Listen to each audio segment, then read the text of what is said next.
So what are we to make of the 48 questions Robert Mueller wants to ask Donald Trump, as revealed last night by the New York Times? Two things. 1. From this list, it appears that Mueller is for now mostly interested in whether Trump obstructed justice. The questions, especially the 18 questions that are related to James Comey, lay out the contradictions of Trump's statements in a clear and comprehensive manner. 2. In addition, there are 13 questions about collusion and coordination with Russia. Some are awfully general, like, when did you become aware of the Trump Tower meeting, that is, the meeting involving Donald Jr., Jared Kushner, Paul Manafort, and Russian lawyer Natalia Veselnitskaya.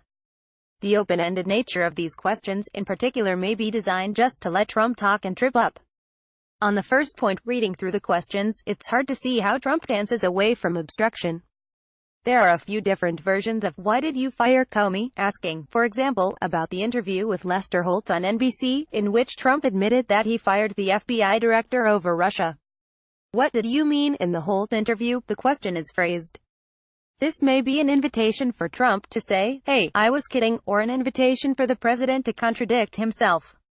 There are 3 or 4 questions that can be interpreted as being about conversations Trump had with Comey and other FBI officials to try to get them to back off Michael Flynn and the campaign more generally. Again, these read like attempts to get Trump on the record on questions related to obstruction of justice. On the second point, about collusion, the questions seem to suggest that Mueller has less to go on. For example, there is not a question that really drills down into what happened that day on Air Force One in July 2017, when Trump and aides discussed the 2016 Trump Tower meeting and the president dictated his son's statement. That's an odd omission, as it would seem to be a key event. It's hard to tell what it means. It could mean Mueller doesn't have much on that.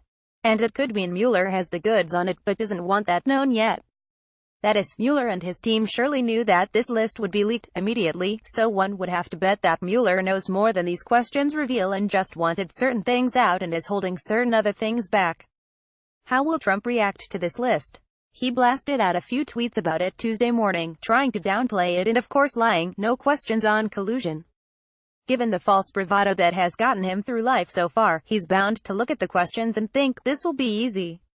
That may be another little psychological game Team Mueller is playing here, make the public questions vague and open-ended, so Trump will think he can handle being questioned under oath. But given that the guy is constantly plunging himself deeper into the quicksand with his loose talk, like his apparently accidental admission last week on Fox lawyer on the Stormy Daniels matter, there's every chance that if he has to sit for several hours of grilling by experienced prosecutors, he'll blurt out something self-incriminating without even knowing it. There are 2 questions that loom as we go forward. The first is, can Trump be compelled to testify under oath?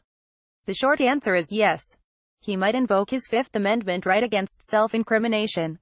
The Supreme Court has never ruled directly on the question of whether a president can invoke the Fifth on a criminal matter against him, because no president has tried it before.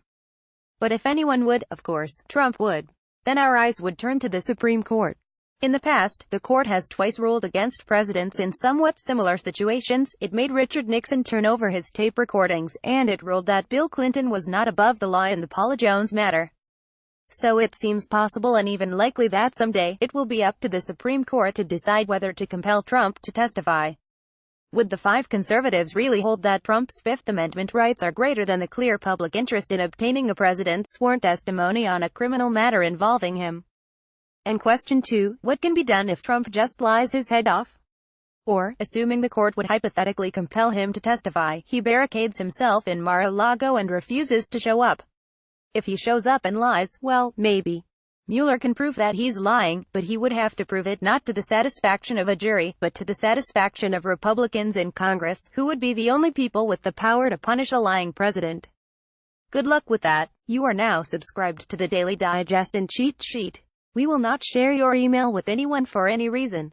And if you just refused, well, we're getting ahead of ourselves, but with Trump anything is possible. And that's the real importance of this leak.